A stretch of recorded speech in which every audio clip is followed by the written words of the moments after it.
স্পষ্ট ইরান আপনি দেখেন একটা দেশ, যে দেশটা ওই 1979 সালে ইসলামিক বিপ্লবের হওয়ার পর থেকে এখন পর্যন্ত যদি আপনি তার অর্থনীতি দেখেন, তার অর্থনীতি কিন্তু অনেকখানি নিচের দিকে নেমে গেছে। হ্যাঁ, এখন দেশে বিপ্লব হোক বা যে ধরনের শাসন ব্যবস্থাই হোক, শাসনকর্তাদের একটা দায়িত্ব থাকে সেই দেশের সমৃদ্ধির দিকে দেশকে এগিয়ে নিয়ে যাওয়ার। সেখানে আমি তো মনে করি যে ইরান অনেকখানি বৈরী পরিস্থিতির মধ্যে ছিল, এটা সত্য। তার বিরুদ্ধে অনেক রকম স্যাংশন ছিল, এগুলো সত্য। কিন্তু একই সঙ্গে এই সমস্ত কিছুই কিন্তু ছিল ইরানের সরকার ব্যবস্থার কারণে না, তারা কিন্তু ব্যর্থ হয়। হ্যাঁ, যেমন ধরুন উত্তর কোরিয়া ব্যর্থ হয়েছে, কিন্তু দক্ষিণ কোরিয়া সফল হয়েছে। তো ইরান যখন একটা বিপ্লব করলো, অথবা আগের আমলে যদি ফিরে যায়, যে সোভিয়েত ইউনিয়ন যখন একটা বিপ্লব করে, একটা ডিফারেন্ট পলিটিক্যাল সিস্টেম যখন দেশে এস্টাবলিশ করে, তখন কিন্তু তার একটা দায় হয়ে পড়ে যে ওই সিস্টেমের মধ্য দিয়ে তার দেশের জনগণকে সে সমৃদ্ধির দিকে, প্রগতিকে সামনের দিকে এগিয়ে নিয়ে যেতে পারবে। এই দায়টা কিন্তু তখন ওই বিপ্লবের উপরে এসে পড়ে। হ্যাঁ, বাংলাদেশেও দেখেন, যেমন যখনই সরকার পরিবর্তন হয় তখন এই ধরনের কথা বলা হয় যে আগের সরকারের চাইতে পরের সরকার যেন ভালো হয়, সেটা প্রমাণ করতে হয়। তো সেইখানে আমি মনে করি ইরানেরও যথেষ্ট দায় ছিল, এবং এই যুদ্ধে হয়তোবা ইরান প্রতিরোধের মাধ্যমে একটা সুবিধাজনক অবস্থানে ছিল। কিন্তু এটাও তো সত্য যে ইরান অর্থনৈতিকভাবে যথেষ্ট পর্যুদস্ত হয়েছে, এবং এই যুদ্ধের কারণে ইরান অর্থনৈতিকভাবে এখন অনেক অনেক বেশি পিছিয়ে যাবে। কারণ এই সমস্ত কিছু ইনফ্রাস্ট্রাকচার, সমস্ত কিছু তৈরি করতে গেলে তাকে আবার ওইগুলোর পিছনে ইনভেস্ট করতে হবে। সুতরাং আপনি মানব উন্নয়নে বা অন্য কোনো কিছুতে, যেগুলো জনকল্যাণমুখী কাজ, সেগুলোতে আপনি পিছিয়ে থাকবেন। হ্যাঁ, সেই জায়গাটায় ডক্টর আমিনা হোসেন, এখন তাহলে কার বেশি জরুরি যুদ্ধবিরতিটা কার্যকর করা? পয়েন্ট আউট করেছেন যে ধরেন এখানে সাফার করছে কারা না, আমেরিকান মানে ফিল্ডে তো আমেরিকান পাবলিক আরও সাফার করছে না, পুরো পৃথিবী সাফার করছে, তাই না? কিন্তু at the same time America যদি তার ধরেন তার সেই ক্ষমতাটাকে সে ধরে রাখতে চায়, আপনি যখন ক্লেম করেন আপনি একটা সুপার পাওয়ার, তখন কিন্তু এটা শুধু আপনার সামরিক শক্তি দিয়ে আপনি করেন না, আপনি একটা নৈতিক শক্তি হিসাবেও আপনাকে দাঁড়াতে হয়, এবং সেখানে মানবাধিকারের ব্যাপার থাকে, গণতন্ত্রের ব্যাপার থাকে, অনেক ধরনের। আমার মনে হয় যে আমেরিকান পাওয়ার, মার্কিন যুক্তরাষ্ট্র ইজ অন দ্য ডিক্লাইন, এবং সেই জায়গাটা আমেরিকা হারিয়ে ফেলেছে। এবং আই ডোন্ট নো এটা কখনো সে ফিরে পাবে কিনা। দেখেন, একসময় আমরা বলতাম যে আমেরিকাতে যেই আসুক না কেন, ব্যক্তি এত ইম্পর্টেন্ট হয় না, ইনস্টিটিউশনসগুলো খুবই ওরা ইনস্টিটিউশনালাইজড একটা সিস্টেম আছে, সেইটা কিন্তু সেটা একটা মিথের মতো মনে হয় এখন। মানে এই আপনাদের এইখানে বসেই হয়তো আমি এই কথাগুলো বলে গেছি, আমার কাছে নিজেই মনে হয় যে এগুলো একটা মিথ ছিল। মানে একটা মানুষ যে পুরো সিস্টেমকে তোলপাড় করে ফেলতে পারে, এবং তার উপরে যে পুরো বিশ্ব ব্যবস্থা টালমাটল হয়ে যেতে পারে, সেটা আমরা দেখতে পারছি। সো এইটা দায়ভারটা কে নেবে? আমেরিকান এটা তো ধরেন, এবং আমি এর আগে আপনাকে বলেছিলাম যে মানে আমেরিকান জনগণেরও তার বিরুদ্ধে, এবং আপনি যদি একটু দেখেন ইউরোপের জনগণও কিন্তু এটা বিরুদ্ধে দাঁড়াচ্ছে। সো ওভারঅল এই যে আমেরিকান একটা লস হচ্ছে, সেটা একটা বড় জায়গা আছে। অফকোর্স ইরানেরও তো একটা বড় লস হচ্ছে, তাদের মানুষ মারা যাচ্ছে, তাদের অর্থনৈতিক অবস্থা, তারপরে ধরেন যুদ্ধটা ছড়িয়ে যাচ্ছে ওই অঞ্চলে, মানে এটা যে কোনো সময় মানে একটা না, যেটা রিজনাল ওয়ার, সেটার দিকে মানে এটা ট্রান্সফর্ম হয়ে যাচ্ছে। সো এখানে তো কেউই উইন উইন সিচুয়েশনে নেই, আবার এটা জিরো সাম গেমও হতে পারে না। সো এরকম জায়গায় আমরা যে কথাটা বলে থাকি যে এমন একটা জায়গায় যেখানে মাঝখানে থেকে মানে দুটো পক্ষই যদি সরে আসে, সেটা একটা ইম্পর্টেন্ট। একটুখানি উনি একটা স্যাংশনসের কথা বলছিলেন, সেটা আমি একটু বলতে চাচ্ছি। দেখেন, ইরানের উপরে স্যাংশনস অনেক বছর ধরে চলছে, রাইট? কিন্তু এতগুলো মানুষ মারলো ইসরায়েল, কখনো ইসরায়েলের উপরে কিন্তু স্যাংশনস আসেনি, এবং মানবতা বিরোধী অপরাধে এগুলো, তারপরে নেতানিয়াহুর বিরুদ্ধে এত আছে, তার উপরে কিন্তু কখনো স্যাংশনস আসেনি। রাইট, সেটা নিয়ে কোনো প্রশ্ন আসে না। সো দিস অলসো এক্সপোজেস যে ধরেন মানে আপনি আমাদের যে বিশ্ব ব্যবস্থার যে একটা ডাবল স্ট্যান্ডার্ডগুলো আছে না, মানে এই যুদ্ধটা আমার কাছে মনে হয়েছে একটা defining moment in international politics. I am sure আপনিও আমার সাথে এটার সাথে সহমত হবেন, যেখানে এই যুদ্ধ যখন থামবে তারপরে বিশ্ব কিন্তু নতুন করে চিন্তা ভাবনা করবে অনেক কিছু নিয়ে। আমার সেটাই মনে হয়। আমরা একটা বিরতি নিয়ে আসি, তারপর আমরা সামনে আগে যে এই গোঁয়ার্তুমি আসলে ভাঙবে কে। আপনারা দুজনেই বলছেন ইরান এবং যুক্তরাষ্ট্র দুই পক্ষেরই সমস্যা আছে, দুই পক্ষেই দুটার জন্য দায়ী, প্রত্যেকে গোঁয়ার্তুমি করছে, অনন্তকাল ধরে চলছে। হ্যাঁ। এবং আমরা এতকাল বলে আসতাম যে ফিলিস্তিন প্রশ্নের সমাধান বা যৌক্তিক সমাধান না হওয়া পর্যন্ত মধ্যপ্রাচ্যে কখনো শান্তি আসবে না, এটা আমরা সবসময় বলে আসতাম। তখন কিন্তু আমাদের এই ইরান যুদ্ধটা মাথায় ছিল না। এইটা নতুন করে এই উপসর্গটা যোগ হলো, এবং এই উপসর্গ যোগ হওয়ার কারণে বিষয়টা আরও অনেক বেশি জটিল হয়ে গেছে। কেননা ইরান এক প্রমাণ করেছে যে তারা প্রতিরোধে সক্ষম, একেবারে যুক্তরাষ্ট্রের মতো সবচাইতে বড় সামরিক শক্তিকেও তারা প্রতিরোধ করতে পারছে। এবং দ্বিতীয় হলো এটাও দেখা গেছে যে ইরান যে সমস্ত প্রক্সি আছে তার মিডল ইস্টের বিভিন্ন দেশে, তারাও কিন্তু এই প্রতিরোধে সামিল ছিল এবং তারাও মানে সমগ্র এই অঞ্চলে প্রতিরোধ যুদ্ধ চালিয়ে যাওয়ার মতো সক্ষমতা তাদের আছে। তো তার মানে হলো এখন আপনার কেবলমাত্র ফিলিস্তিন সমস্যা না, আপনাকে এই মধ্যপ্রাচ্যের সমগ্র সমস্যাটাকে একসঙ্গে নিয়ে দেখতে হবে এবং সমাধানের দিকে যেতে হবে। এবং এইখানে যুক্তরাষ্ট্রের যে উপস্থিতি, সেটা ইসরায়েলের মাধ্যমে হোক কিংবা ইসরায়েল নিরপেক্ষভাবেই হোক, সেই উপস্থিতিটা কি শর্তে হবে সেই সমীকরণটা নিশ্চিত করতে হবে।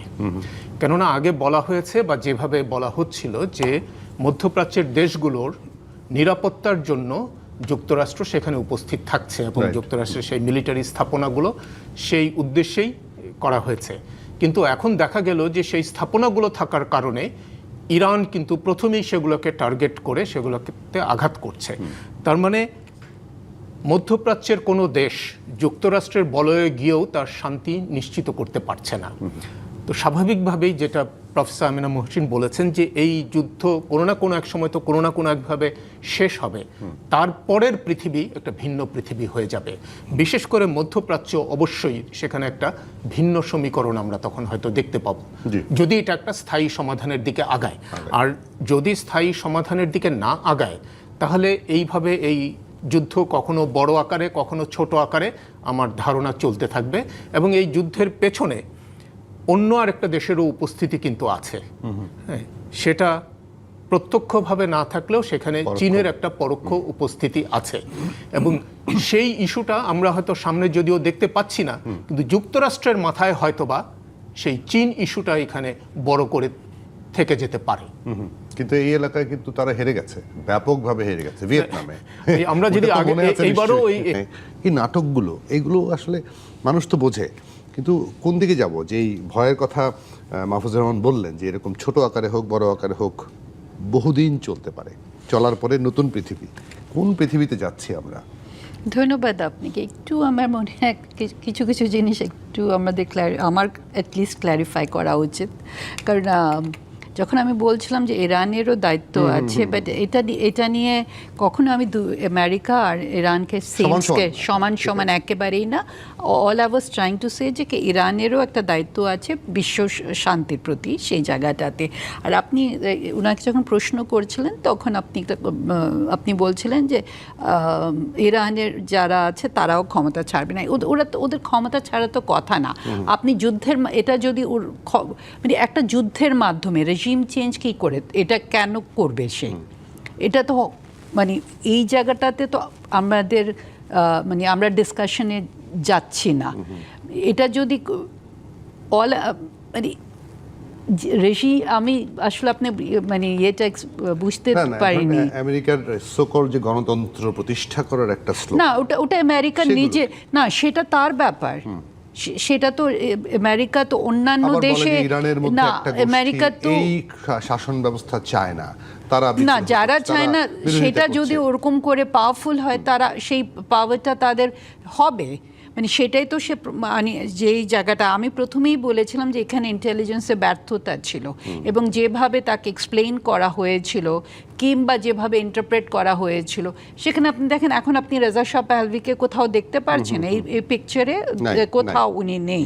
সো ওই জায়গাগুলোতে আমি বলছি যে এটা ইরানের জনগণ ঠিক করবে যে তারা কি ব্যবস্থা চাচ্ছে কি ব্যবস্থা চাচ্ছে না।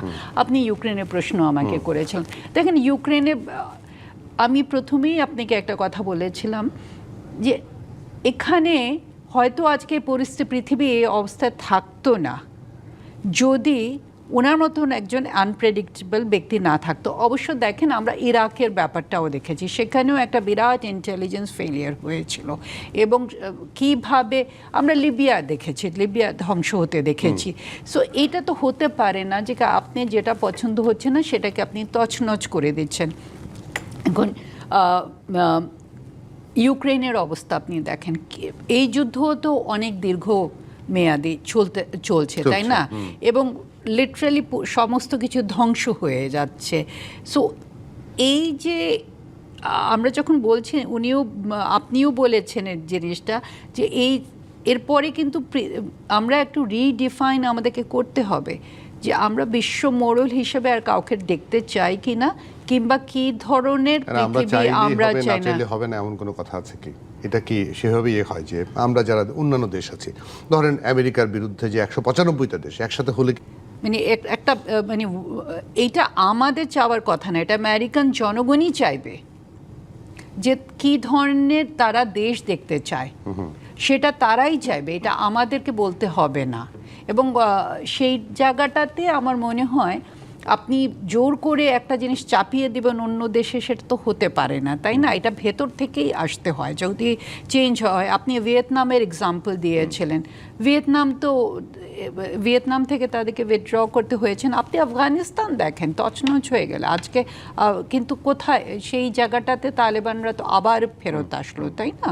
সো আমি সেই কথাটাই বলার চেষ্টা করছি যে কতগুলো জায়গায় ডায়নামিক্সগুলো এভাবে কাজ করে যে আপনি বোধহয় আমেরিকান পলিসি মেকার্সরা একটা দেশের যেটা পলিটিক্যাল কালচার থাকে সেটাকে ওরা হয়তো বুঝতে পারে না। ইরানের যে একটা পলিটিক্যাল কালচার আছে, আফগানিস্তানের যে একটা পলিটিক্যাল কালচার আছে, যেখানে আপনি ইনভেস্ট করে পারেন না জিনিসগুলো, এই যদি এগুলোকে অর্গ্যানিক্যালি আসতে হয়, প্রত্যেকটা দেশেরই নিজস্ব একটা কালচার থাকে এবং রাজনৈতিক কৃষ্টি থাকে, সেই জায়গাগুলো আমার মনে হয় একটু ফ্যাক্টর ইন করা উচিত। আমরা হয়তো ওগুলোর দিকে তাকাই না, আমরা সামরিক শক্তি দিয়েই সব কিছুকে মেজার করি, হ্যাঁ বিচার করি। সেই জায়গাটা থেকে এখন সরে গিয়ে বোধহয় আমাদের নতুন করে ভাবার সময় এসছে, মাহফুজুর রহমান, ভাবার সময় এসছে। সব ঠিক আছে, কিন্তু কমিউনিটি এইটা ডাজন্ট মিন যে ইউএসএ ছাড়া অন্য দেশগুলো তার বিরুদ্ধে দাঁড়াবে, জিনিসটা সেরকম না।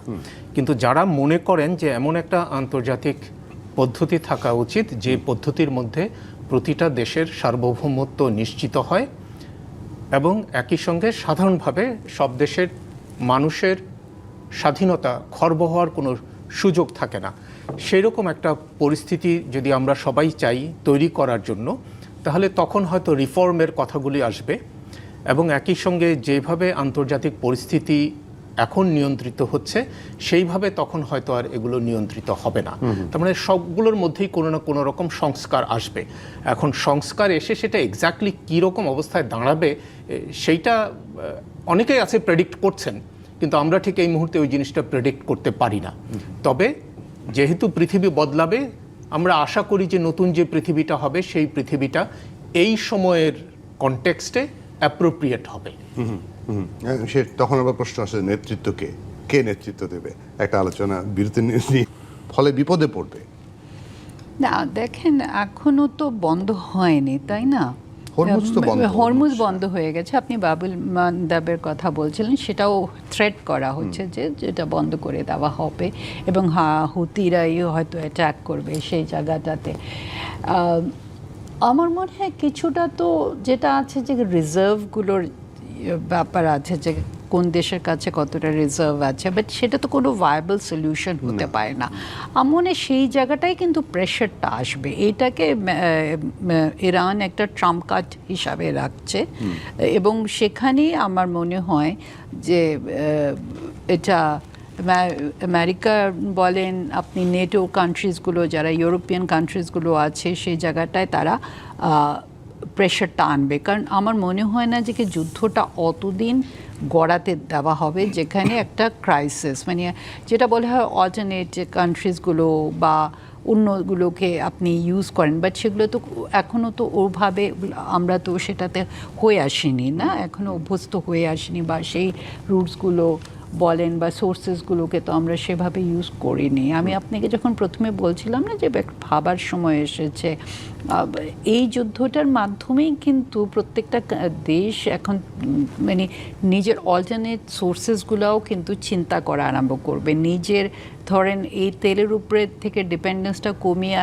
আর কি মিনসের মধ্যে গিয়ে আমি এনার্জিটা তৈরি করতে পারি, বা সেই ধরনের একটা ইনোভেশনের দিকে যেতে পারে। বাট আমার মনে হয় দেখেন, আপনি লাস্ট টাইমও যদি দেখেন যখন এমওইউটা হয়েছিল, তার আগেও এগুলো, তখন একটা দর কষাক, মানে যখন একটা এরকম চোক পয়েন্টে এসে যাচ্ছিল তখন কিন্তু থেমে গেছিলো। সো আমি সেটাই মনে করছি যে এটা ওই যে বলে না ইউ এসকেলেট, ওরাই বলছে ইন অর্ডার টু ডিএসকেলেট, কিন্তু এটা তো মানে এগুলো তো মুখের কথা না, বা একটা গেম না যে আমি একটা যুদ্ধ খেলা খেলছি। এখানে মানুষ মারা যাচ্ছে, ইনফ্রাস্ট্রাকচার ধ্বংস হচ্ছে। উনি যেটা বললেন যে এগুলো ডেভেলপ হতে কত সময় লাগবে, সেটা তো আমাদের কোনো হিসাবে নেই। সব কিছু মিলিয়ে, এবং এই যে একটা বিদ্বেষ বা ছড়িয়ে গেল, মানে এই বিষটা তো বের করতে হবে না পৃথিবীর থেকে, এক ধরনের যুদ্ধের এটা কিন্তু যেটা হয় কি যুদ্ধের স্কারটা বহু বছর এগুলা থেকে যায়। সো এখান থেকে বের হয়ে আসতে পৃথিবীর অনেক সময় লাগবে। সো আমি আশা করছি যে সেরকম জায়গাতে একেবারে টোটাল বন্ধ হওয়ার আগে, মানে একটা ধরেন যারা করছে আর আরেকটা আগেরবারও সমঝোতা স্মারক যখন হয়েছিল তখন আশা করেছিলাম, এবং ধরেন সাথে থেকে তাদের ক্ষতি হচ্ছে, তারা টার্কি, পাকিস্তান এদের উপরে আসছে। সো আমার মনে হয় এখানে চীনও একটা বিরাট ভূমিকা পালন করবে। উনি যে চীনের কথা বলেছিলেন, কারণ চীন তো সবচেয়ে বেশি করার সময় বলেছিল তারা নতুনভাবে করবে, এবং এই যে অধ্যাদেশ, সেটাতে অনেক সমস্যা ছিল, তারা এমন একটা অধ্যাদেশ নিয়ে আসবে, এমন একটা আইন নিয়ে আসবে, সেটা হচ্ছে গিয়ে এই ধরনের সমস্যা থেকে মুক্ত।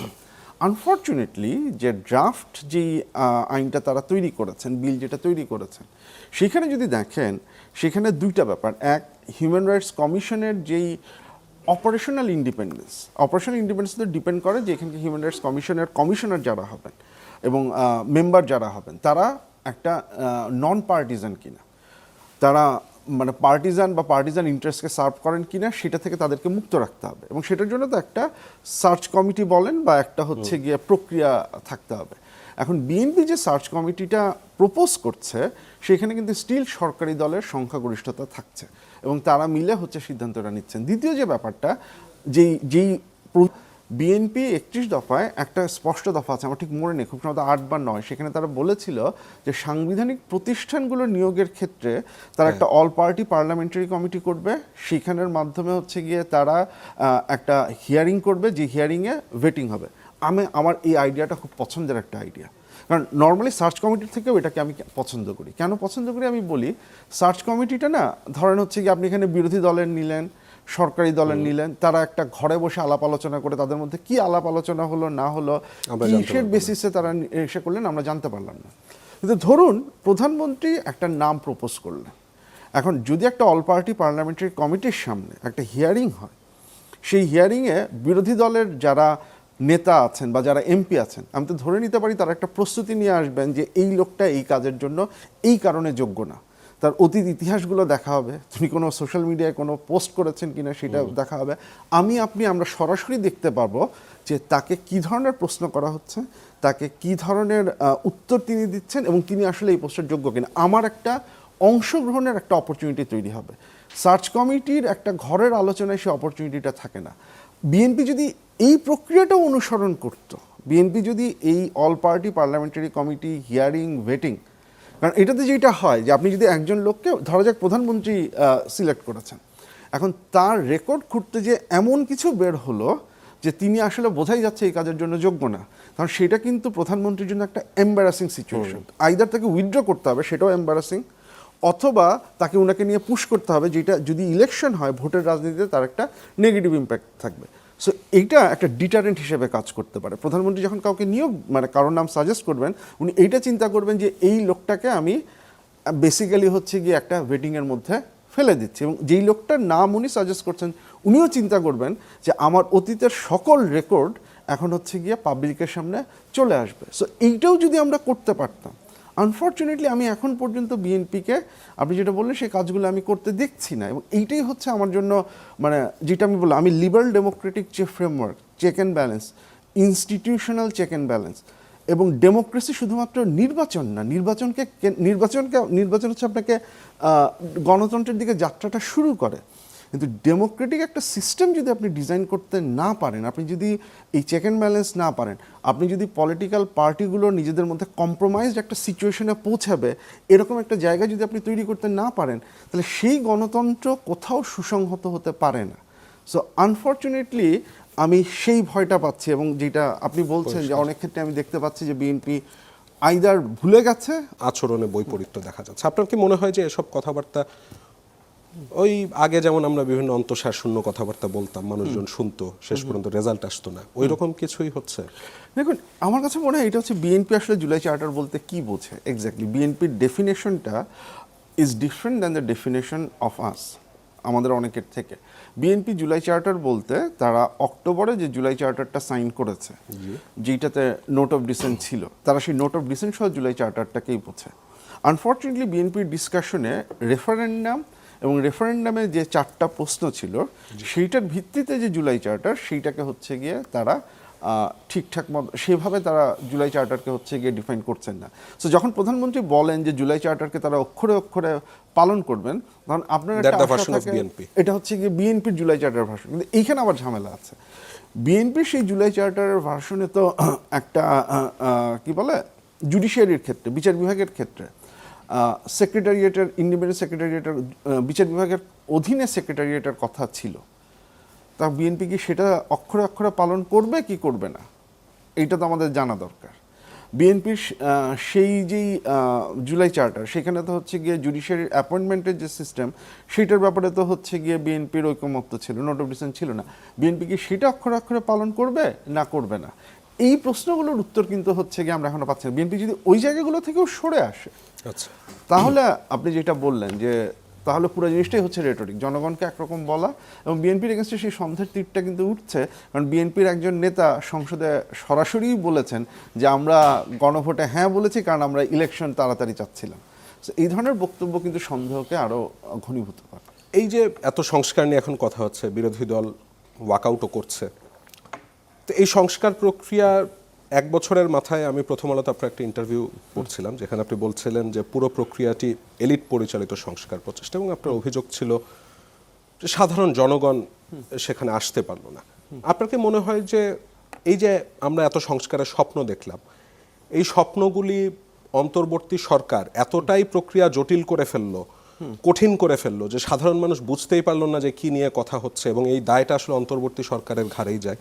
আমি অন্তর্বর্তীকালীন সরকারের দায় অবশ্যই আছে, এটা আমি অস্বীকার করি না, কিন্তু একই সাথে আমি মনে করি যে এখানে রাজনৈতিক দল যারা আছেন, নাগরিক সমাজ আছে, আমাদের সবাইকেই দায়টা নিতে হবে। কেন আমি এই কথাটা বলছি, আগে অন্তর্বর্তীকালীন সরকারের দায়ের কথা আসে। অন্তর্বর্তীকালীন সরকারের দায়ের ক্ষেত্রে আমার মনে হয় যে আরও একটু সময় পরে, এখনই শুরু হয়েছে, আমরা যখন অ্যাটলিস্ট একটা অনেস্ট অ্যানালাইসিসে যাব অন্তর্বর্তীকালীন সরকারের পারফরমেন্সে, এখনও পর্যন্ত দেখবেন যে এইটা অনেক বেশি পার্টিজান অ্যানালাইসিস হয়ে যাচ্ছে। হয় ইউনিট সরকারকে সবাই প্রশংসায় ভাসিয়ে দিচ্ছেন, অথবা উনি বিদেশি শক্তিকে সার্ভ করেছেন, এরকম একটা জায়গায় চলে যাচ্ছে। দুইটা এক্সট্রিম পজিশনে অনেস্ট অ্যাসেসমেন্ট আমরা পাচ্ছি না এখন পর্যন্ত। আমার কাছে যেটা মনে হয় যে ডক্টর ইউনূসের যে সরকার, তার সংস্কার ভাবনায় একটা সিরিয়াস প্রবলেম ছিল। আমি একটা উদাহরণ দিই, যে ডক্টর ইউনূসকে যখন আপনি জিজ্ঞেস করেছেন এর আগে বিভিন্ন সময়ে বা যতদিন উনি ক্ষমতায় ছিলেন, উনি সবসময় বলেছেন যে আমি ছোট সংস্কার বড় সংস্কার, ছোট সংস্কার করলে ডিসেম্বরের নির্বাচন, বড় সংস্কার করলে জুনে নির্বাচন, এরকম একটা ইনিশিয়াল বক্তব্য ছিল। আচ্ছা, এই ছোট সংস্কারটা কি জিনিস আর বড় সংস্কারটা কি জিনিস, উনি কি এটাকে কখনো ব্যাখ্যা করেছেন? আমরা কি অন্তর্বর্তীকালীন সরকারের কাছ থেকে কখনো পরিষ্কারভাবে বুঝেছি এতটুকু মিনিমাম আমাদের অ্যাচিভ করতে হবে, এইটুকু হচ্ছে আমার ছোট সংস্কার, বড় সংস্কার হচ্ছে এই করতে হবে? আপনি একটা সংস্কার প্রক্রিয়াকে ড্রাইভ করছেন, আপনার আসলে কোনো ধরনের পরিষ্কার ধারণা নাই যে আমি আসলে কি ধরনের সংস্কার চাচ্ছি, এটা তো খুবই প্রবলেমেটিক।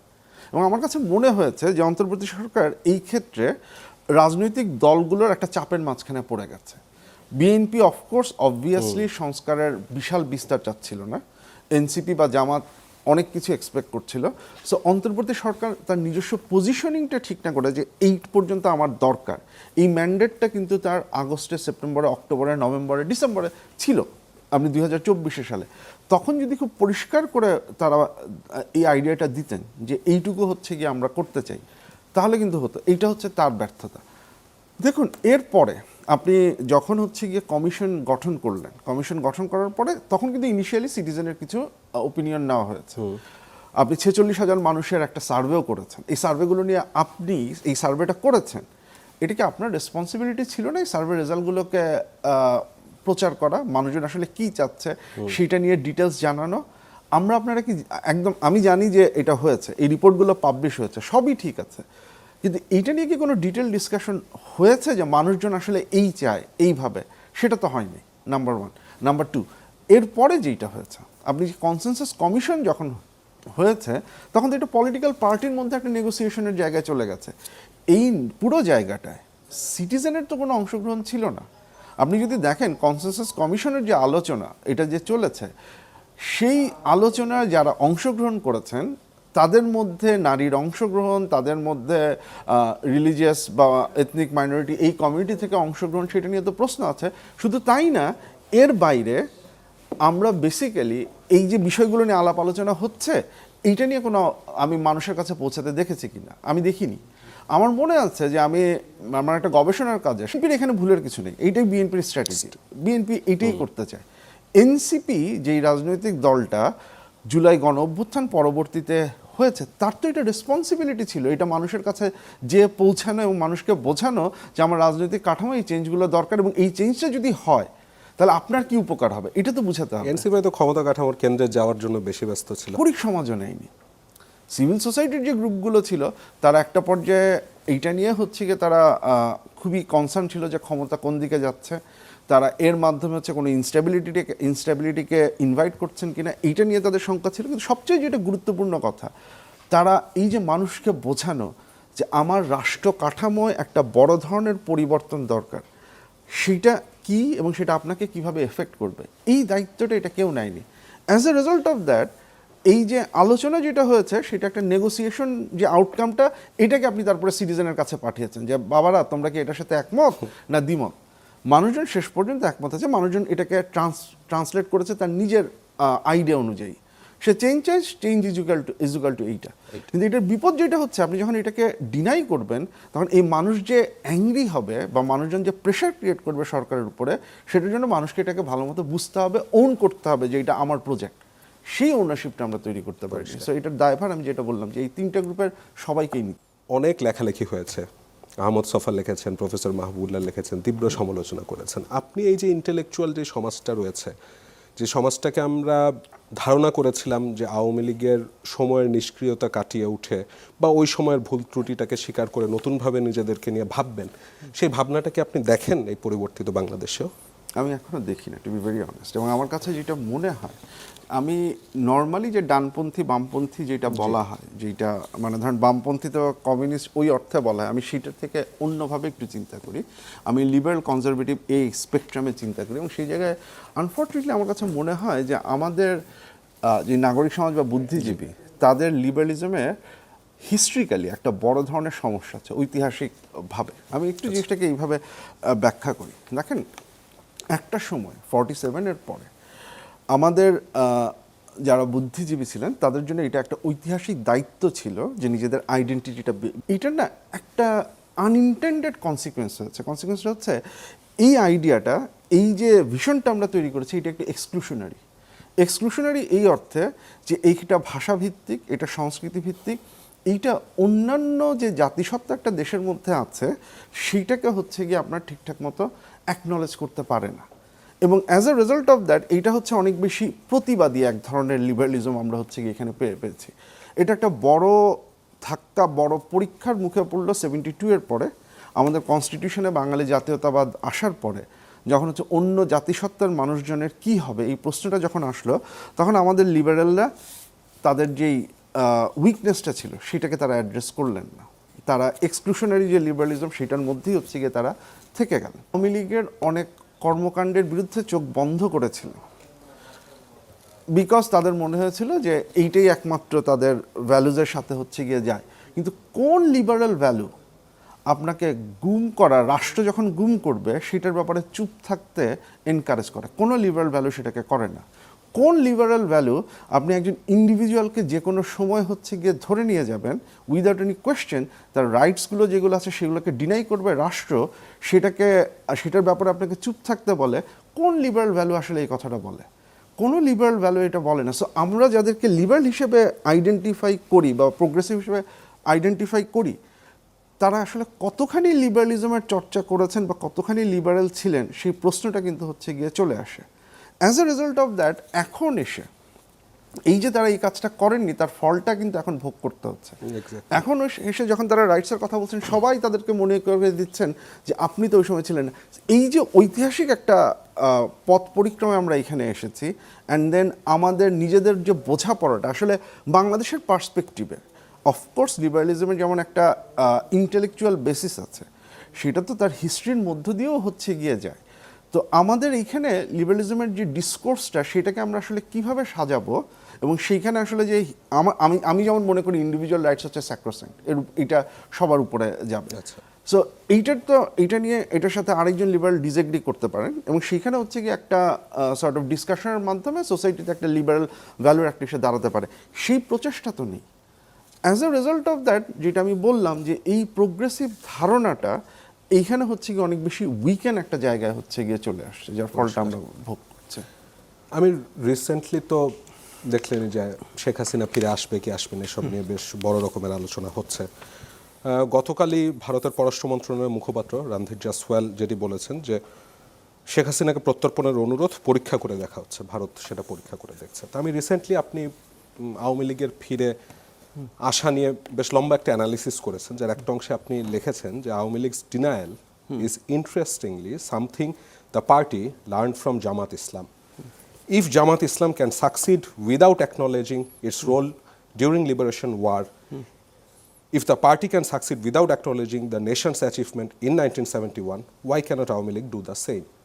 প্রশ্নটা রেখেছেন আপনার কাছে কি স্ট্র্যাটেজিক্যালি এই মানে আওয়ামী লীগের যে দেখুন, আওয়ামী লীগের আমি যেটা ওইখানেও লিখেছি যে আওয়ামী লীগের সামনে অপশন ছিল তো মোটা দাগে দুইটা, যদি আপনি ভাঙেন তাহলে তিনটা। একটা তো হচ্ছে গিয়ে তার যে রোল সেটাকে সে একটা অ্যানালাইসিস করে identify the people who R associated with them, তাদেরকে ডিজোন করে পার্টির একটা ইন্টারনাল রিফর্ম নিয়ে এসে পার্টির কোথায় কোথায় সমস্যা হচ্ছে সেটা নিয়ে ডিসকাস করে একটা পার্টিটাকে হচ্ছে গিয়ে আবারও একটা আলোচনায় রিলেভেন্সে নিয়ে আসা। এইটা হচ্ছে একটা রাস্তা। আওয়ামী লীগ তো সেটা নেয়নি। এখন আমি যেটা বলার চেষ্টা করেছি এটা কারণ হচ্ছে Awami League as a party আসলে কি, এইটা আমরা যত যাই বলি Awami League is not an ideology driven বা liberal political party, Awami League নাই। এইটা হচ্ছে কি যারা এখনো মনে করেন তাদেরকে বুঝতে হবে। কখনো কি ছিল? দেখুন, এই পার্টিটা যখন গঠিত হয়েছে, সে যখন তার আইডেন্টিটিটা তৈরি করবার চেষ্টা করেছে, ওই সামাজিক বাস্তবতায় সে পুরোপুরি লেফট না হলেও, মানে again liberal conservative spectrum, centre of the left একটা পজিশনে আওয়ামী লীগ ছিল। তারপরে আস্তে আস্তে সেটা centre of the left position থেকে রাইটে সরেছে। কিন্তু আপনি যদি দেখেন আওয়ামী লীগের অবস্থান পরবর্তীতে, আপনি রাইটসের ব্যাপারে, অধিকারের ব্যাপারে আওয়ামী লীগের অবস্থান, এটা কখনোই হচ্ছে গিয়ে আপনি স্টেটের এত ওভার পাওয়ারফুল রোল, এটা কোনো সেন্ট্রাল লেফট পজিশন হইতে পারে না। এটা সেন্ট্রাল লেফট পজিশন না। আপনি রিলিজিয়াসিটিকে আওয়ামী লীগ যেভাবে ব্যবহার করেছে, এইটা কখনোই হচ্ছে গিয়ে কোনো সেন্ট্রাল লেফট বা কোনো সেন্ট্রিস্ট পলিটিক্যাল পার্টির ইস্যু হতে পারে না। আপনি আপনার দলের নেত্রী যখন হচ্ছে গিয়ে বলেন যে রাষ্ট্র কাঠামো পরিচালিত হবে হচ্ছে গিয়ে আপনার ধর্মীয় যে বিধান আছে সেই অনুসারে, সেটা তো কখনো কোনোভাবেই কোনো সেন্ট্রিস্ট পলিটিক্যাল পার্টির বক্তব্য হতে পারে না। আপনি যখন হচ্ছে হেফাজতে ইসলাম এবং অন্যদের সাথে আপনি যখন একটা আন্ডারস্ট্যান্ডিংয়ে এসে আপনার ক্ষমতাকে সুসংহত করতে চান, সেটা তো কোনোভাবেই কোনো সেন্ট্রিস্ট বা কোনো সেন্ট্রিস্ট লিবারেল পলিটিক্যাল পার্টির পজিশন হতে পারে না। সো আওয়ামী লীগ সেই পলিটিক্যাল পার্টি ছিল না। সো আওয়ামী লীগ যে সরে এসে আওয়ামী লীগ এই জায়গাটায় এসেছে, এবং আওয়ামী লীগের যে কারণে এই কথাটা হচ্ছে, আওয়ামী লীগ একটা ডাইনেস্টি ডিপেন্ডেন্ট পার্টি। এই জায়গাটা আওয়ামী লীগ পরিণত হয়েছে 72 এর পর থেকে, এটা একটা ডাইনেস্টি। এই ডাইনেস্টি টিকে থাকার জন্য আপনার এমন একজনকে লাগবে, আপনার হচ্ছে কি সেই পরিবারের একজনকে লাগবে। সো তাকে সরিয়ে বা তিনি যাদের পছন্দ করেন তাদেরকে সরিয়ে রিফর্ম, এইটা আওয়ামী লীগের পক্ষে সম্ভব না। As a result of that Awami League তার সেকেন্ড স্ট্র্যাটেজিতে গেছে, সেটা হচ্ছে ডিনায়াল। ডিনায়ালের জন্য আপনি দেখবেন হচ্ছে গিয়ে জুলাইকে অস্বীকার করা, জুলাই যে একটা গভীর ষড়যন্ত্র ছিল, জুলাইয়ের পেছনে যে অন্য অনেকের রোল ছিল, এই সকল গল্প, এই সকল কনস্পিরেসি প্রডিউস করা, এইটা হচ্ছে গিয়ে আওয়ামী লীগের একটা স্ট্র্যাটেজি। এবং এই ক্ষেত্রে তার লার্নিংটা হচ্ছে, আমি যেটা বলছি যে এই ক্ষেত্রে তার লার্নিংটা হচ্ছে জামাত ইসলামীর থেকে, যে জামাত ইসলামী যদি 71-কে হচ্ছে গিয়ে তারা তা ডিনাই করছে, এবং একই সাথে যেটা হচ্ছে যে আওয়ামী লীগ একটা ডিফিকাল্ট সিচুয়েশনে আছে। জামাত যখন একটা ডিফিকাল্ট সিচুয়েশনে ছিল, জামাত কী করেছে? জামাতের নেতৃবৃন্দ, জামাতের ছাত্র সংস্থার নেতৃবৃন্দ, তারা সবাই হচ্ছে আওয়ামী লীগের ভেতরে একটা হিডেন অবস্থায় ছিল। আওয়ামী লীগ কিন্তু, আওয়ামী লীগের জন্য সমস্যা হচ্ছে আওয়ামী লীগ এই কাজটা করতে পারবে না, কারণ এইখানে আবার আওয়ামী লীগের সাথে জামাতের একটা পার্থক্য আছে। আওয়ামী লীগ জামাতের মতো এরকম স্ট্রিক্ট ডিসিপ্লিন এনফোর্স করার মতো কোনো পলিটিক্যাল পার্টি না। আপনার যদি মনে থাকে 2018 সালের দিকে সে সময় একটা কথা উঠেছিল যে আওয়ামী লীগ 70-80টা আসন বিরোধী দলকে ছেড়ে দিবে। ছাড়তে পারেনি কেন? কারণ হচ্ছে আওয়ামী লীগের অনেক নেতাকর্মী যারা মনে করেছেন যে আমি জিততেছি, আমি কেন ছাড়বো। সো এই যে ডিসিপ্লিন এনফোর্স করা, এইটা আওয়ামী লীগ যেরকম পলিটিক্যাল পার্টি, ডাইনেস্টি ওরিয়েন্টেড একটা ম্যাস মোবিলাইজেশন পার্টি, সে করতে পারবে না, এটা জামাত করতে পারে এবং জামাত করেছে, আমরা দেখেছি। এবং জামাত 16-17 বছর অপেক্ষা করে একটা জাস্ট একটা অপরচুনিটির অপেক্ষায় ছিল, যে কোন অপরচুনিটিতে এই লোকগুলো বের হয়ে আসবে। এইটা আওয়ামী লীগের পক্ষে 16-17 বছর অপেক্ষা করা সম্ভব না। আওয়ামী লীগ তাহলে তার পার্টি মেনটেন করতে পারবে না। আওয়ামী লীগের উপায় হচ্ছে একদিকে এই ডিনায়ালটা তৈরি করা, আরেকদিকে হচ্ছে গিয়ে ক্যাওটিক একটা সিচুয়েশন তৈরি করা, যে ক্যাওটিক একটা সিচুয়েশনে জুলাইয়ের লেজিটিমেসি নিয়ে কোয়েশ্চেন আসবে, বিএনপির লেজিটিমেসি নিয়ে কোয়েশ্চেন আসবে, এবং as a result of that যারা এর আগে পর্যন্ত যারা হচ্ছে গিয়ে ইভেন লিবারাল ভ্যালুজের লোকজন যারা ছিলেন, তারা যাতে হচ্ছে গিয়ে আওয়ামী লীগের প্রতি সহানুভূতিশীল হন। So this is a strategic position. এই স্ট্র্যাটেজিক পজিশনটার জন্য হচ্ছে গিয়ে আওয়ামী লীগ, আমার ধারণা, এই কাজগুলো হচ্ছে গিয়ে করে যাচ্ছে। এবং এই ক্ষেত্রে আমি যে মিলের জায়গাটা হচ্ছে ওই জায়গাটাতে, যে আমি কিভাবে এই মানে এই ন্যারেটিভটা হচ্ছে গিয়ে ডিনায়ালটাকে তৈরি করতে পারি। কিন্তু এই ন্যারেটিভ বিল্ড আপ জামাত কতটুকু করতে পেরেছে আমি বলতে পারবো না, মানুষ তো তা বিশ্বাস করে না। মানে সাধারণ মানুষ জুলাই দেখেছে, সাধারণ মানুষ যারা আছে তারা 71-এ বিশ্বাস করে, এবং এই দুটো বাস্তবতা বাদ দিয়ে আওয়ামী লীগের কি শুধু এই ডিনায়ালে থেকে আদৌ কখনো বাংলাদেশের রাজনীতিতে লেজিটিমেট ভাবে ফিরে আসা সম্ভব? ডিনায়াল তো একমাত্র স্ট্র্যাটেজি না। আমি বললাম যে denial has to be complemented by Other factors. Instability একটা ক্রিয়েট করা দরকার হবে। কারণ দেখেন এগেইন, ইনস্ট্যাবিলিটি হলে কি হবে? বিএনপির যেই প্রমিসগুলো আছে, এমপ্লয়মেন্টের কথা বলি, ইনভেস্টমেন্টের কথা বলি, ইকোনমিক গ্রোথের কথা বলি, ইনফ্লেশন কন্ট্রোলের কথা বলি, এগুলো যদি বাই এনি চান্স কাজ করতে না পারে, ম্যাসিভলি যদি হচ্ছে গিয়ে ফেল করে, সো সেই সময় যদি হচ্ছে গিয়ে পিপল স্টার্টেড টু থিঙ্ক ওকে আমরা তো আসলে আগেই ভালো ছিলাম, যে ন্যারেটিভটা তৈরি করা হয়েছে, তাহলে এই ন্যারেটিভটার সাথে যখন এই ডিনায়ালটা একসাথে হবে, একটা আরেকটাকে কমপ্লিমেন্ট করবে। পরিষ্কার একটা হচ্ছে সাধারণ মানুষের জন্য, আর আপনার আমার জন্য কিন্তু হচ্ছে গিয়ে ডিম ছোড়াছুড়ি না। আওয়ামী লীগ যখন হচ্ছে গিয়ে ডিম ছুড়ে, এতে কিন্তু ধরেন হচ্ছে সব আমরা কিন্তু আচ্ছা ডিমটা তো জায়গা মতো লেগেছে, সো খুব ভালো একটা কাজ হয়েছে, we don't feel like that. ডিম ছোড়াটা হচ্ছে তার একদম লয়াল সাপোর্টারদের জন্য, যে আমরা আছি, তারাও অ্যাক্টিভ থাকলো আর কি। তারাও অ্যাক্টিভ থাকলো। আপনার হচ্ছে ইনস্টেবিলিটি হচ্ছে সাধারণ মানুষ যাতে হচ্ছে গিয়ে সাথে আসে। আর যেটা আমি বললাম যে এই ডিনায়ালটা এবং ডিনায়ালের কনস্পিরেসিটা তৈরি করার উদ্দেশ্যটা হচ্ছে গিয়ে ওই সন্দেহটা ঢুকিয়ে দেওয়া, যারা মনে করছেন যে এসেনশিয়ালি জুলাইয়ের পরে যে লিবারেল ডেমোক্রেটিক অর্ডার তৈরি হওয়ার কথা ছিল সেটা হচ্ছে না। এইখানে বেসিক্যালি হচ্ছে গিয়ে একটা চরম ডানপন্থার উত্থান হচ্ছে, এইটার সাথে তারা কনস্পিরেসিটাকে লিঙ্ক করার চেষ্টা করছেন। সো এটা একটা 3-pronged স্ট্র্যাটেজি আমার কাছে মনে হয় যেটা কাজ করছে। বিষয়টা এমন, রাজনীতির মাঠ গরম রাখতে হবে, আমি আলোচনায় থাকতে চাই, সেই কারণেই বলে থাকতে পারেন, বা কোনো সম্ভাবনা আদৌ দেখেন কিনা?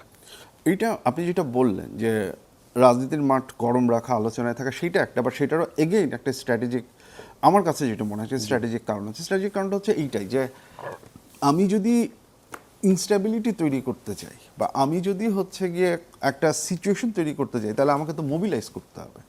আমি এখন আমার দলের নেতাকর্মী যারা দেশে আছেন বা হচ্ছে যারা, তাদেরকে আমি একটা তো ইনসেন্টিভ আমার দিতে হবে। আমরা যেটা পলিটিক্সে একটা বলি যে আপনি মোবিলাইজ করতে হলে আপনাকে কালেকটিভ অ্যাকশন প্রবলেম, আমরা এটাকে বলি যে কালেকটিভ অ্যাকশন প্রবলেমটাকে আপনার সলভ করতে হবে। কালেকটিভ অ্যাকশন প্রবলেমটা কি? যে ধরেন আমরা সবাই হচ্ছে আওয়ামী লীগের কর্মী, ধরেন এখন আমরা মাঠে নামবো, হ্যাঁ, এখন আমি চিন্তা করছি হচ্ছে কি আপনি নামলেই তো হয়, আমার নামার দরকারটা কি? আপনি একইভাবে চিন্তা করছেন যে আমি নামলেই তো হয়, আপনার নামার দরকারটা কি? আমরা কেউই নামছি না। তো আমাদেরকে যদি কোনো একটা ইনসেন্টিভ দেওয়া হয় তাহলে হচ্ছে কি আমরা নামবো। আর ইনসেন্টিভটা অনেক সময় মানি দিয়ে আসে, ইনসেন্টিভটা অনেক সময় এই ধরনের ইমোশনাল স্টেটমেন্ট যে আমি ফেরত আসছি বা আমি হচ্ছে গিয়ে আছি তোমার সাথে, আমি তোমাকে ছেড়ে যাই নাই, সেই জায়গাগুলো থেকে হচ্ছে গিয়ে আসে। এবং এটা একই সাথে এটা তৈরি করে, যেমন ধরেন আমার আপনার যদি বা আওয়ামী লীগের যে কর্মীর কথা বলছি তার যদি মনে হয় যে আমি যদি রাস্তায় না নামি তাহলে বেসিক্যালি আমার বাঁচার কোনো উপায় নেই, যে এটাকে আমরা অনেক সময় বলি ডেভিল শিফট, যে আমি আসলে হারতে চাই না, এই লোকগুলোর কাছে আমি হারতে চাই না, এই ধরনের একটা প্রণোদনা তৈরি করলেও এই কালেকটিভ অ্যাকশন প্রবলেমটাকে সলভ করা যায়। সো এই জায়গায় এই ধরনের বক্তব্য, এইটা হচ্ছে গিয়ে ওই ইমোশনাল অ্যাপিলটাকে ইউজ করা, এটা হচ্ছে যারা আপনার মাঠের নেতাকর্মী যারা আছেন তাদেরকে বলা, তাদেরকে জানানো যে আমি আছি। So আমার কাছে মনে হয় এই স্ট্র্যাটেজিক অবজেক্টিভটাকে অ্যাচিভ করার জন্য বলা হচ্ছে। এখন সিচুয়েশন যদি বাই এনি চান্স, আমি যে ইনস্টেবিলিটির কথা বলছি, আমি still I don't think that's possible. আমার দেশে রয়ে গেছেন যে এটা একটা ফোর্স, এবং একটা ফোর্সকে আপনি বহুদিন ধরে যখন আটকে রাখবেন তারা বের হতে পারবে না, তখন সেইখানে একটা বড় রকম শক্তি তৈরি হবার সম্ভাবনা থাকে। আপনার কি মনে হয় যে বাংলাদেশের বর্তমান যে রাজনৈতিক বাস্তবতা আছে, যে বাস্তবতায় প্রধান তিনটা রাজনৈতিক দল বিএনপি, জামাত এবং এনসিপি, তারা সবাই এই একটা জায়গাতে একমত আছে আওয়ামী লীগকে আমরা প্রবেশ করতে দিব না, আর অন্যদিকে আওয়ামী লীগের একটা ফোর্স দেশে রয়ে গেছে এখনো পর্যন্ত, এই বিপরীতমুখী যে দুইটা বাস্তবতায়, সেটা বাংলাদেশের রাজনীতির জন্য কতটা ভালনারেবল হতে পারে ইন ফিউচার? কারণ জামাতকেও চেষ্টা করা হয়েছিল, পারা যায়নি কিন্তু। দেখুন, to be very honest with you, আমি ব্যক্তিগতভাবে রাজনৈতিক দল নিষিদ্ধ করা এক্সিকিউটিভ অর্ডারের মাধ্যমে এটাকে আমি সমর্থন করি না। এটা কাজ করে না, ইট ডাজন্ট ওয়ার্ক। আপনি একটা পলিটিক্যাল পার্টিকে, এবং তার সবচেয়ে বড় কথা যে একটা পলিটিক্যাল পার্টি যদি হচ্ছে গিয়ে তার একটা সাপোর্টার গ্রুপ থাকে, তার যদি একটা সিগনিফিক্যান্ট কনজিউমার থাকে যারা এই পলিটিক্যাল পার্টি যা বলতে চাচ্ছে সেটা তারা কিনতে আগ্রহী, এরকম একটা সিচুয়েশনে সেই পলিটিক্যাল পার্টিকে আপনি এত সহজে ব্যান করতে পারবেন না, ইটস নট পসিবল। এবং এই ধরনের ব্যান যেটা এক্সিকিউটিভ অর্ডারের মাধ্যমে যেটা করা হয়, সেটা অতীতে কখনো হচ্ছে গিয়ে খুব বেশি কাজ করেছে বলে আমরা দেখিনি। আপনি পছন্দ করুন বা নাই করুন, আওয়ামী লীগের একটা সিগনিফিক্যান্ট পোর্শন ভোট আছে। এখন এই ভোটটা কত পার্সেন্ট এটা আমরা জানি না। আমরা নির্বাচনের আগে বিভিন্ন জরিপে যেটা দেখেছি সেটা 17-18% মতো হতে পারে। আমার একটা রাফ এস্টিমেট যেটা আছে যে আমি যদি 2008-এর নির্বাচনের যেই মানে ভোটের অংশ দেখি, যদি আপনার সেটা পছন্দ না হয়, আপনি 2001-এরটাও যদি দেখেন, 2001-এ 75%, এইবার এসেছে 59%। এখন আওয়ামী লীগের কিছু ভোটার তো হচ্ছে গিয়ে ভোট দিতে গেছে রাফলি, তারপরেও যদি আমি ধরে নিই 75 - 59, 16% ভোটার 2001-এর তুলনায় ভোট দিতে আসেনি। দের ইজ আ পসিবিলিটি যে এই ভোটগুলো হয়তো কোনো একটা নির্দিষ্ট দলের হতে পারে। এগেইন আমাদের হাতে কোনো ডাটা এখন পর্যন্ত নেই, বাট আমি এটা একটা হাইপোথিসিস, আমরা এটা একটা হাইপোথিসিসের মতো। বাট ইলেকশনের আগে যে কিছু জরিপ আছে সেখানে দেখা গিয়েছিল যে আওয়ামী লীগের তখনও বেশ কিছু মানুষ ভোট মানে তাদের মতামত প্রকাশ করেনি, তারপরে 17-18%-এর মতো একটা পার্সেন্টেজ ছিল। এসেনশিয়ালি এই রকম ভোটার বেস যখন আপনার থাকবে, আপনি ব্যান করে এই পার্টিকে আপনি হচ্ছে গিয়ে বন্ধ করতে পারবেন না। আপনার কি করতে হয়, আপনি একটা পার্টিকে কিভাবে ডিল করেন এই জায়গায়, আপনাকে পার্টিটাকে ইররিলেভেন্ট করে দিতে হয়। আপনি যদি দেখেন মুসলিম লীগকে কিন্তু নিষিদ্ধ করতে হয়নি। যেই মুসলিম লীগ 47-এ সিগনিফিক্যান্ট ছিল, যেটা নিয়ে তো খুব বিখ্যাত একটা লেখা আছে, আমার নামটা মোমেন্টে মনে পড়ছে না, বাট এনিওয়ে সেই মুসলিম লীগের ইররিলেভেন্ট হতে 10 বছরও সময় লাগেনি। ইনফ্যাক্ট যুক্তফ্রন্টের ইলেকশনের নির্বাচনের পরে 54 নির্বাচনের পরেই ইট কেম ভেরি ক্লোজ টু ইররিলেভেন্স।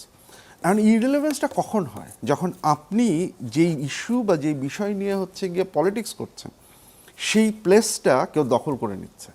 এখন আওয়ামী লীগ 71 তার একটা বিশাল জায়গা, এবং একই সাথে হচ্ছে গিয়ে আওয়ামী লীগের প্রতি আমরা, যদিও আমি মনে করি যে আওয়ামী লীগকে আসলে সেকুলার বা লিবারেল পলিটিক্যাল পার্টি বলা যায় না, তারপরে একটা সেকুলার লিবারেলদের একটা বড় অংশের সিম্প্যাথি আওয়ামী লীগের আছে।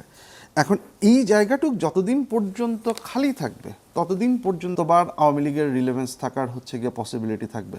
যতবার এই দেশে হচ্ছে inclusivity, rights, religious minority rights, ethnic minority rights এগুলো নিয়ে আপত্তি উঠবে, যতবার হচ্ছে গিয়ে আমরা এই ধরনের কার্যক্রম দেখব, ততবার আওয়ামী লীগের রিলেভেন্ট হওয়ার জায়গা থাকবে। বাট এথনিক মাইনরিটি রাইটস বা সংখ্যালঘুদের যে কথা বলছেন, এটা তো আওয়ামী লীগের সময় প্রচুর লঙ্ঘিত হয়েছে, কিন্তু ওই যেটা আমি বললাম যে পারসেপশন যেটা যে কারণে বিএনপি মুক্তিযুদ্ধ নিয়ে কথা বললেও বিএনপি ওই জায়গাটা যেতে পারবে না বলছেন।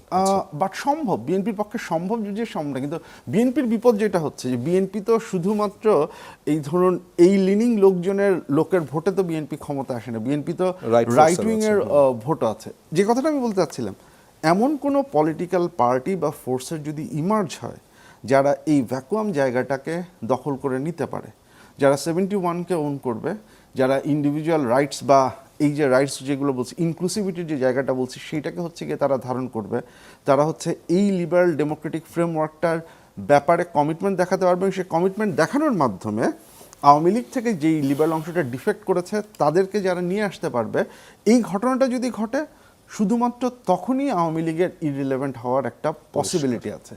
কিন্তু যতদিন পর্যন্ত সেইটা না হবে ততদিন পর্যন্ত হচ্ছে গিয়ে এইটা একটা থাকবে। এবং আপনি যে কথাটা বলছিলেন যে you are absolutely right, that right now Awami লীগের ব্যাপারে বিএনপি, জামাত, এনসিপির একটা মতৈক্য আছে। কিন্তু আমরা হিস্ট্রিতে দেখেন এইসব মতৈক্য বা ক্যালকুলেশন এটা কি সারা জীবন টিকে থাকে? 2001 সালে কি আপনি চিন্তা করতে পেরেছিলেন যে 4 দলীয় যে ঐক্যজোট ক্ষমতায় আসছে 25 বছরের মাথায় সে 4 দলীয় ঐক্যজোটের 2টা প্রধান মিত্র হবে হচ্ছে গিয়ে সবচাইতে প্রধান শত্রু? এটাকে আমরা 2001-এ চিন্তা করতে পেরেছিলাম?